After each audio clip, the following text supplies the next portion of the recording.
24 ঘন্টার ভিতর চুপ্পুকে গ্রেফতারের আলটিমেটাম দিয়ে এই শাহাবুদ্দিন চুপ্পুকে অবিলম্বে গ্রেফতার করে বিচারের মুখোমুখি করতে হবে। এই কসাই মোদির বিরুদ্ধে সম্পূর্ণ ভারত ফুঁসে উঠবে এবং ভারতের মাটিতে চূড়ান্ত আজাদির স্বাদ অর্জিত হবে ইনশাল্লাহ। দিল্লিতে সাধারণ ছাত্র জনতার উপর মোদী সরকার যে ধরনের দমন নিপীড়ন চালাচ্ছে, আমরা বাংলাদেশের জুলাই জনতার পক্ষ থেকে ককরোচ জনতা পার্টি এবং মুক্তিকামী ভারতীয়দের সাথে একাত্মতা পোষণ করছি। আমরা আশা করছি এই কসাই মোদীর বিরুদ্ধে সম্পূর্ণ ভারত ফুঁসে উঠবে এবং ভারতের মাটিতে চূড়ান্ত আজাদির স্বাদ অর্জিত হবে ইনশাল্লাহ।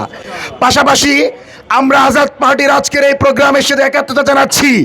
আমরা মঞ্চ 24 অনশনে বসেছিলাম, আবারও বলে যাচ্ছি, যতক্ষণ পর্যন্ত না এই ফ্যাসিস্টদের দূষর দেশনেত্রী বেগম খালেদা জিয়ার চরিত্র হননকারী তারেক রহমানের মেরুদণ্ড ভাঙার পেছনে যারা ষড়যন্ত্র করেছিল তাদের অন্যতম এই শাহাবুদ্দিন চুপ্পুকে অবিলম্বে গ্রেফতার করে বিচারের মুখোমুখি করতে হবে।